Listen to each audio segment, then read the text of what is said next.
amino acids, the last criteria, we looked at some of the different groups.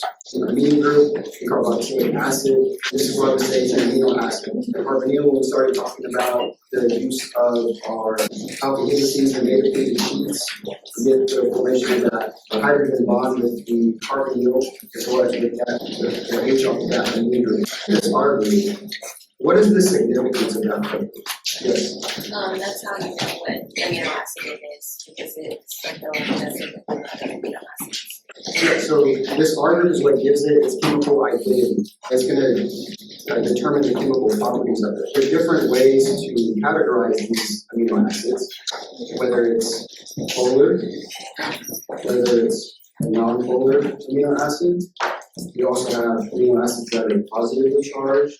You have amino acids that are negatively charged, and also aromatic amino acids, that is another category here. So depending on the R group that's going to be attached here, it's going to determine its behavior. This is going to be very important, and once we start talking about the tertiary, it's the tertiary, this is going to be the interaction of the R group. The hydrophobic and hydrophilic amino acids are going to aggregate in their appropriate region. What type of amino acid would you expect to be interacting with water on the outside?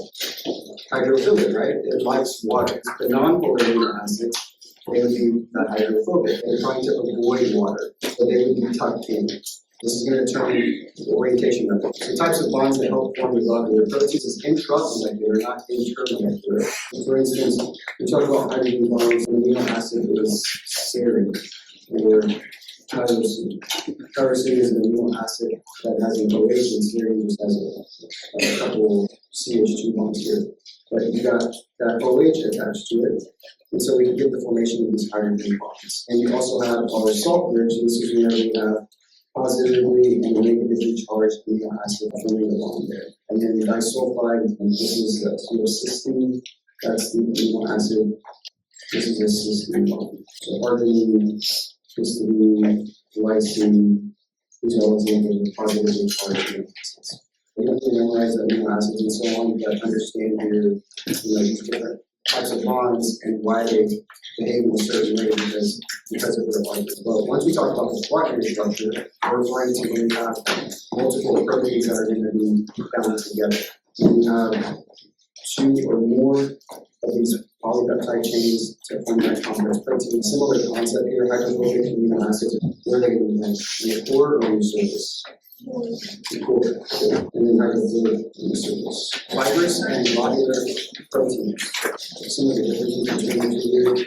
We've got our fibrous or structural proteins, and we also have the globular functional proteins. Structural protein, the example here they have is collagen. So collagen is going to be the most abundant protein found in the body.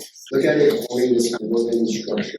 The place where a lot of this collagen is found in your tendons, in your ligaments, attaching, whether that's muscle to bone or whether that's bone to bone. We have all these collagen fibers. Once we start looking at connective tissue histology, you'll start to see a lot of the different collagen found in the bones and the ligaments and the skin as well. This is more for structural support. This here is for the different compound proteins. The myosin and actin, this is at the microscopic level of the muscle. What will happen, this myosin can attach to that actin, helps to shorten the muscle. But that's grouping these two together for the fibrous proteins, whether they are soluble versus insoluble in water.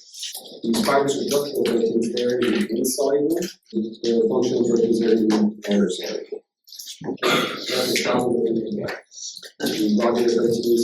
One is just enzymes, these transport proteins. So this is an example here is hemoglobin transporting oxygen to the tissues. You've got defensive proteins here, where these antibodies are binding to this virus in order to prevent that virus from getting into the cell. The communication of proteins. I love with this, you all know what systems we relate to. We have these chemical messengers that travel into the blood and reach the target cell. What system is that? Endocrine, yeah. So the endocrine system, the protein denaturation. What will cause the protein to denature if it's not an optimal environment? pH is too high, pH is too low, or the temperature as well. What will happen if these conditions change? It's going to break hydrogen bonds. So let's look at enzyme. How do enzymes work? First thing we see is we have our enzyme. This enzyme has an active site where our substrate or our reactants here, they're going to bind at this spot. Once they bind, you're going to have the formation of this bond.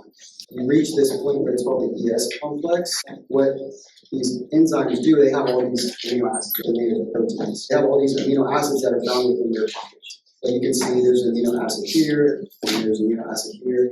This is the substrate, and then this is the product. These are all the steps that happen in the movement of the electrons in order for it to get converted to its product. You don't need to know the mechanism itself, but I just wanted to show you here the movement of these electrons and how they're using acids and bases in order to initiate and start some of these different reactions here to convert it. How do enzymes work? So we'll look back here at this diagram up here. So this is without the enzyme. So what is this part here in blue that it's referring to? The activation energy. So this is the EA, or the activation energy. So what happens? It gets lowered or is it higher? It lowers it. It enables it to reach the transition state at a rapid rate. So the transition state is the point in which you're converting a substrate into its product. And from there, then it's going to get released here. Release that, whatever the product. So the example is the dipeptide. I was telling you about the transition state. In order for us to convert the substrate to product, what electrons are going to be involved? The valence electrons. So the valence electrons are going to be involved in this reaction. In order for that reaction to occur, the electrons are negative charged in their thermal position. To get to that transition state, you have to overcome that barrier, and that repulsion of those electrons. They got to snap into each other. So that's what the role of the enzyme is going to do here. It's putting the different reacting, different functional groups in corresponding, so that way they can snap against each other in order to continue this reaction. Are these enzymes consumed in this reaction? Once they convert to products, are they still able to do that again once they release the product? Yeah, so they're not consumed. They can continue to do it again. When you look at enzymes, there are a couple of different components of it for it to function. But one of the things that you have to have is what's known as an alkyl enzyme. So the alkyl enzyme, that is the specific protein for it. However, the enzyme is not active at this point yet. What it needs is a cofactor. The cofactor, this is the non-protein portion. And once we get the formation of our apoenzyme with our cofactor, we now get this enzyme is whole. It is complete. How we describe it, we say that it's a hollow enzyme. Generally speaking, if you say cofactors, we're talking about those two different types. We have organic and inorganic cofactors. However, when we start to get more specific to talk about what it's made of, so for instance, coenzymes are organic. They have carbon, they have hydrogen. So these are some of the examples here of some of these different coenzymes. So this is vitamin B7, CFAD, KBH2, NAD+, NAD. So all of these are going to be termed coenzymes. However, if we have like a metal, such as magnesium or iron here, we term it as a cofactor. Putting this all together here. So hexokinase is a hollow enzyme. What is magnesium here? It's going to be considered a cofactor. Succinate dehydrogenase is a hollow enzyme that requires FAD as a coenzyme.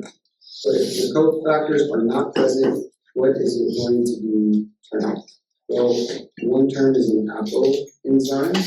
There are other terms as well. We call it a zymogen, as well as a proenzyme. When we start talking about the digestive system, the pancreas secretes some of these different proenzymes. They're not active until they get cleaned. Once they get cleaned, then they're active. Okay. All right, let's look at DNA versus RNA. One of the first things to look at is DNA is going to be double-stranded. RNA is going to be single-stranded. But what about the terminology here? So deoxyribonucleic acid versus ribonucleic acid. The difference is, if you look here at the second carbon, 1 times 2. Look at deoxyribose versus ribose. Ribose has that OH there, but it does not have it on DNA, on deoxyribose. That's the difference in the sugars. And When we categorize these sugars, what would they be considered? Would they be hexoses or would they be a pentose? So right, there's 5 carbons. 1, 2, 3, 4, and then 5 is up there.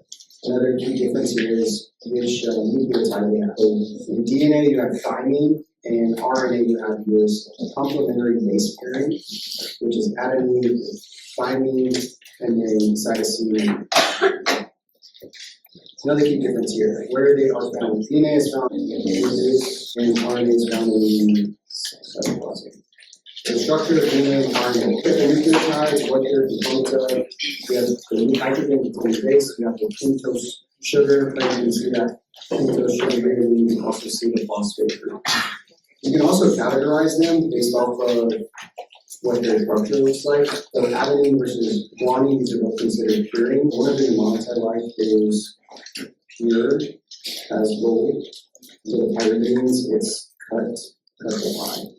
If you're familiar, you can say, okay, what is cytosine? Is it a purine or is it a pyridine? Looking at the double helix, what bonds are holding these together? What type of bonds are these? Yes, hydrogen. These are hydrogen bonds. And one of the key differences here, though, if we look at adenine and thymine, we only have 2 hydrogen bonds here. As opposed to cytosine and guanine, we've got 3 hydrogen bonds. And so that's leads to even the complementary base pairing, adenine with thymine, cytosine with guanine, with RNA, uracil is going to replace thymine. ATP. So one of the things that we'll look at ATP, first off, what type of nucleotide is adenine. So you've got adenine, you've got this ribose sugar that's going to be found here, and then you've got these 3 phosphate groups. All of these things are negative charge. So all these negative charges are surrounding within this bond.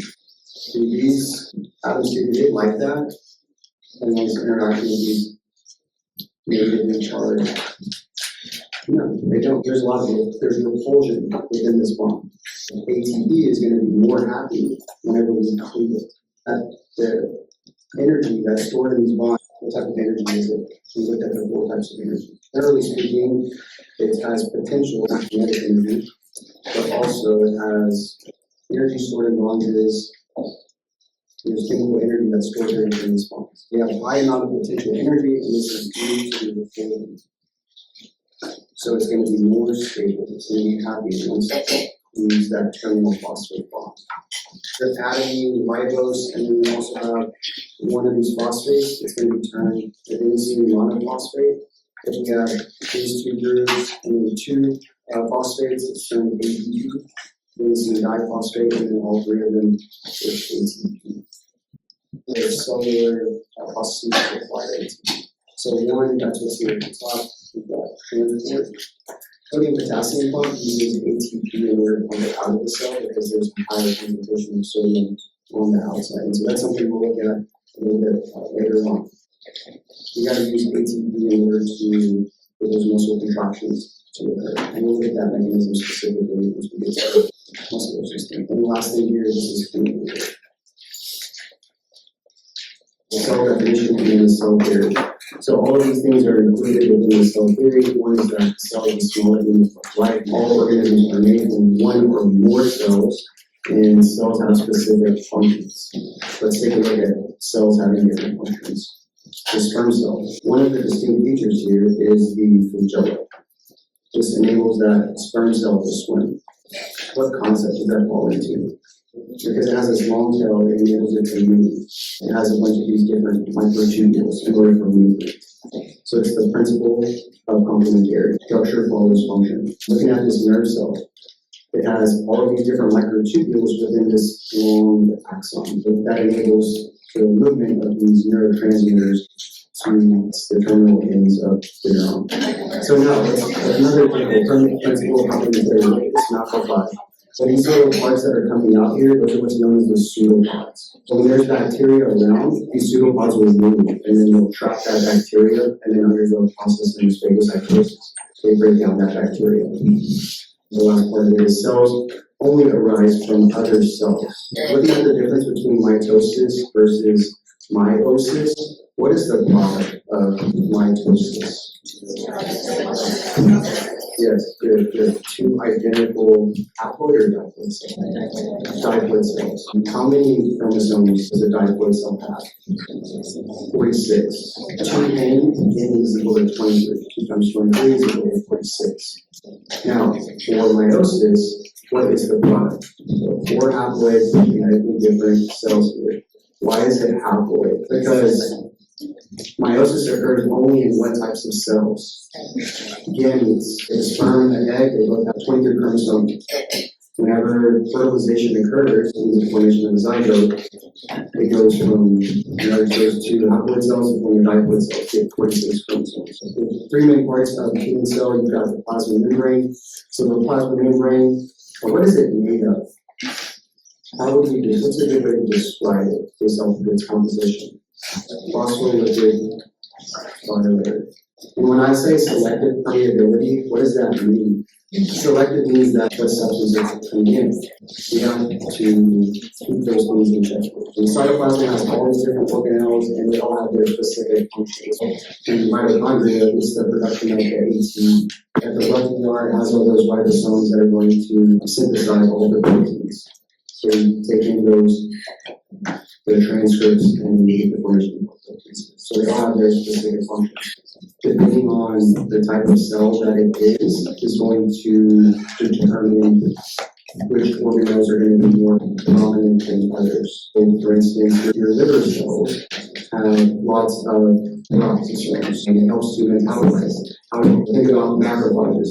What do macrophages do? They engulf things and they break them down. Well, one of the cell organelles that does that breaks things down, part of the lysosome. So it has lots of lysosomes. Look at the extracellular materials. So there's different classifications of these extracellular materials. Extracellular matrix, some of the features, it's going to be the most abundant jelly-like substance here. And where is it going to be found? It's going to be found between, so it functions as this binding cell together. So this is the extracellular matrix. So extracellular fluid, this is going to be found in the interstitial fluid, blood plasma. So all this part over here, this stuff right here, blood plasma as well as that interstitial fluid. The extracellular matrix, look at the proteoglycans. So proteoglycans, this is just protein that is cellular secretions. Before I get to that, let's look at the functions here. So for extracellular fluid, you got dissolved and transport substances. So depending on what cells that you're dealing with, so for instance, like within the lungs, you're going to have an exchange of these respiratory gases. So you exhale that CO2 and then to inhale the oxygen to get it into the blood. And thinking about the GI tract, you're bathing these cells in all of these nutrients to get the energy demands, and you also have the movement of water. So cellular secretions. So you got the GI fluids, the pancreatic juice. So all these things here, GI fluids, the pancreatic juice, saliva, mucus, what system would that be associated with? Yeah, the digestive. So aiding digestion and lubrication. Taking a look here, this is the plasma membrane, and you can recognize, you can see all of these different proteins here. So these proteins that are embedded within the phospholipid bilayer, these are termed integral proteins. If they are here, right next to it, these are termed peripheral proteins. And they're going to have different functions in what they do. So for instance, some of them can function as a channel for the movement of ions, sodium and potassium, all these different ions, water can move through them. So for instance, aquaporins is another example. And you look at these sugars here that are connected to proteins, these are these glycoproteins. So they're going to serve as these identity tags in order for cells to recognize each other. So an example is major, so MHC plus 1, so there's a major histocompatibility complex, so it functions as an identity to recognize self and non-self proteins. You can also see with this cholesterol. It's going to make the phospholipid bilayer more rigid, more stiff, and has a stiffening effect. So what are some of the functions here? One is that physical barrier that separates the cytoplasm from the extracellular fluid. The selective permeability, this determines entry and exit of certain substances. Communication. It allows intracellular communication. So for instance, the hormones bind to cells, they have to bind to their receptor, and then they'll have their effect. The cell surface carbohydrates. The fluid mosaic model is just saying that due to the have the interspersion of proteins, lipids, and carbohydrates, it looks mosaic. The polar head, you have the hydrophilic polar head, that's what's going to interact with water, and then that non-polar tail. And you can see that here, even going that in this diagram. The polar head and the non-polar tail. The other non-polar tails, they're touching each other, and then both of their hydrophilic polar heads are interacting with water, whether that's outside the cell or whether that's on the inside of the cell. We talked about cholesterol already. When we look at the structure over here, look at this ring. Is this part polar or non-polar? We know that this OH is the electronegativity. It's very different values. This is polar. This is the only polar part of it. However, the rest of it, just carbon and hydrogen bound to each other, this is all non-polar. So we've got all these different rings here locked together. The location, we talked about this, where it's found is first through the plasma membrane, twice it through. One effect is that it stiffens it, another is that it's going to reduce the water. So we're going to get more specific here about these membrane proteins. I've already talked to you guys the difference between integral versus peripheral. Integral, they're going to be embedded within the phospholipid bilayer, so we can describe them as transmembrane proteins. And amino acid residue orientations, that's something we discussed. Older amino acids are going to be more towards whether that's the extracellular fluid or the intracellular fluid, and then all of the non-polar amino acids are going to be tapping phospholipid bilayer on the inside. Well, this first one is the sodium potassium pump, so it's going to be selective for its solute. We have to use ATP in order to move it against its concentration gradient. So that's one example. Another is receptor. These are hormones, or we also, so in general terms, what's known as ligands. These chemical messengers, they are known as ligands. But once they bind to their receptor, they will have their effect. But one of the specific examples here, so hormones, we'll look at this pathway a little bit later on. We use the G protein coupled receptors. One thing that's associated with the G protein coupled receptors is when we get the formation of cyclic AMP with the use of adenylated cyclics. So cyclic AMP in order for signal transduction. So like I said, we'll touch more on this, put both of these more into context a little bit later on in the chapter. As well as we'll talk more about the sodium and potassium as well. Another thing, cell-to-cell mechanism, we talked about glycoproteins, they function as those identity tags, and we looked at one of the ones that we talked about was MHC phosphate. An attachment site, so it's going to maintain the cell shape. See that integral protein there is functioning as an attachment site within this extracellular matrix here. Cell-to-cell joining, this is going to allow communication. And one of the examples that we look at a little bit later on are called CAMs, cell adhesion molecules. Some of the peripheral proteins, so they're not transmembrane, and they attach to those integral proteins. So you can cross this out and put types of peripheral proteins. So you've got enzymes and then certain attachment sites as well as motor proteins here. Membrane carbohydrates and the glycocalyx. We talked about the glycoproteins as biomarkers in MHC class 1 in cell junctions. Tight junctions here, these interlocking proteins that they're not allowing any movement of any substances between these different cells.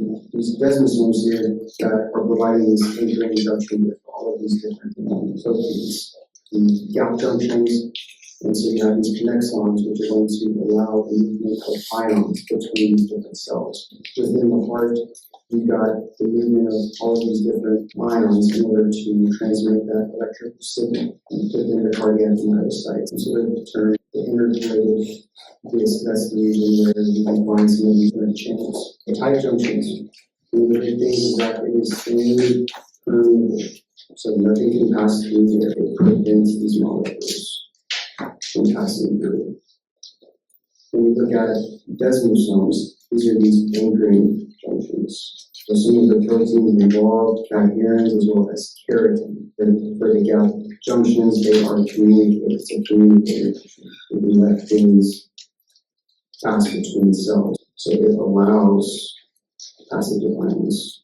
Look at these, like they're kind of opposing each other in the sense that tight junctions are impermeable, and then the gap junctions are communicating. They're allowing things to pass through. The passive membrane transport is diffusion of molecules down their concentration rate. This is just dye that's in the solution. So you put a drop at one beaker that has just water, and you have that one, then you have one that has hot water, and then you put a drop. Which beaker will diffusion occur faster? In the hot one or the cold one? In the hot, because it increases the kinetic energy, and it's going to increase the rate of diffusion. So when we talk about diffusion, you look at this dye pellet here. It's very concentrated at this particular, like wherever you drop it, whether that's the center to the right and so on. But once you put that drop in, those particles are going to start to spread apart. This is like the liquid form. You think about it as a like perfume or cologne. Whenever you spray it, diffusion occurs. You know, it's more concentrated at that nozzle, but then as it gets released, all those particles are starting to move further and further apart. You can smell it from a distance. With diffusion, we are moving from a high concentration to a low concentration. So the molecules, they collide due to the kinetic energy. Whenever we say we go from high to low, it goes down its concentration gradient. So simple diffusion is substances that are going to pass directly through the phospholipid bilayer. And how is that possible? Well, these molecules here, they are non-polar, lipid soluble. These non-polar lipid soluble molecules, they can just cruise through that plasma membrane. Cholesterol, testosterone, estrogen, they just travel directly through the cell. And they have a receptor that's going to become within the cytoplasm. That's opposed to, we have a ligand, so like a protein. In order for it to have its effect, it can't just diffuse straight. It's big, first off, as well as it's charged. So it has to have a receptor in order to have its effect. Ease of transport is going to be determined by size as well as lipid solubility. So oxygen, carbon dioxide, non-polar, very small molecules here. So some water, even though it's polar because it's so small, some of it will allow to kind of get into the cell here. Facilitated diffusion. So this is going to require a carrier or a channel in order to enter the cell. Because you have two different types of facilitated diffusion. You have carrier-mediated, and then you have channel-mediated. These carrier-mediated, these molecules, they're going to be too large. So look at the size. These are some of these glucose molecules, and these are going to be lipid insoluble. So therefore, we need a carrier. So this is carrier-mediated. So the molecules are too large to pass through, and the carrier changes shape in order to move it. Those substances are going to include lipid insoluble solids. So some of the examples, one of the examples we looked at was glucose. So sugars as well as amino acids, they gotta have a carrier. Limits. With carrier-mediated facilitated diffusion saturation, there's only a certain amount of these particular types of proteins here that are embedded within the phospholipid bilayer. So because there's limited numbers, it's going to have an effect on how much glucose can go into the cell. Once all these different proteins are saturated, all that other glucose is just going to hang out outside. You can't let anyone in until you get some of it out of these different proteins here, these different carriers. Ions are water. And they are specific in the specific ions that they're able to transport. On the inside of this channel, you're going to have specific amino acid residues that are going to enable this molecule to be attracted to it and travel through that certain channel. When we look at leakage channels, this is an example in which they are always open. They're leaky because they're always open. For instance, potassium, there's a potassium channel that's always going to be open, so it's able to leave the cell. The water ions move down the concentration rate. What does that mean on high level?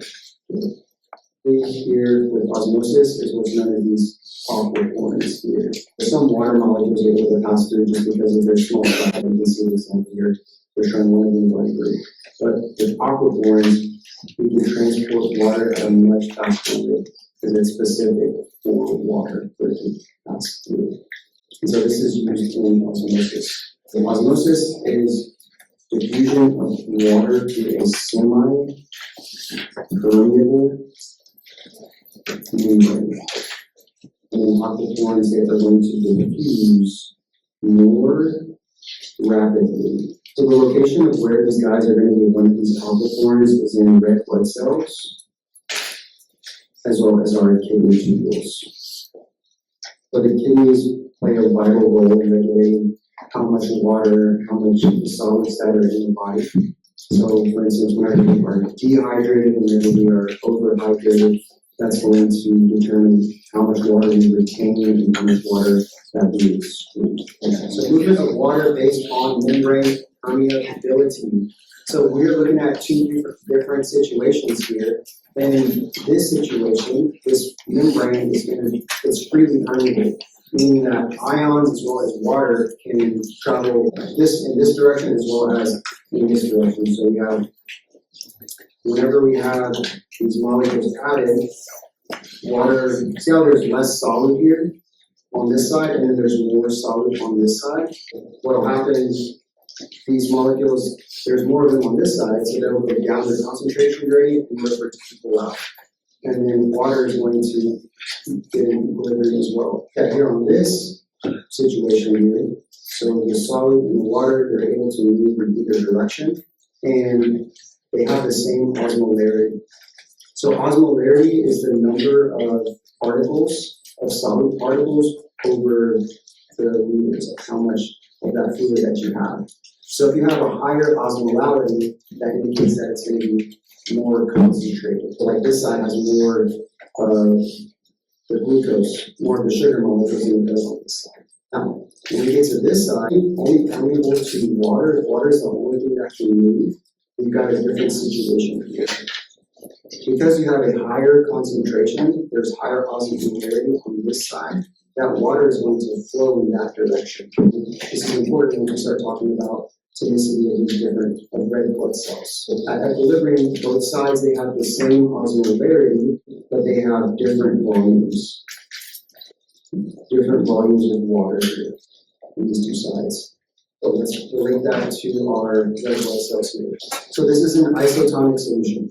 Isotonic meaning that the osmolarity is going to be equal on both sides. So for instance, 50% salt solution and then 50% salt solution on the inside and out. This is why patients are given that saline solution. No patients are going to be given just straight water. What would happen if you just give a patient straight, let's say on that drip, instead of using saline, you just give water? What would happen to the red blood cells? They would burst. Because what would happen? Where is the higher concentration of the solid? In that red blood cell. So that water is going to flow where it is. And as a result, it's going to burst. That is what we term as a hypotonic solution. If it's hypertonic, that means that there's a higher concentration on the outside of the cell. So that water is going to leave, and then it's going to shrink. So with hypertonic, we have a higher concentration of solid outside of the cell. The water leaves the cell, and the cell is going to shrink. In hypotonic, we have a lower concentration of solid. On the outside, the water enters the cell, and the cell is going to bloat, and burst, which represents simple and facilitated diffusion. See how once you reach a certain point in this rate of diffusion, it starts to equal out. If we're not allowing any more solid to flow in, what happened to those transporters? They became saturated. Saturation. That would make D, this is going to be facilitated. And A is going to be simple diffusion. It's coming at a constant rate.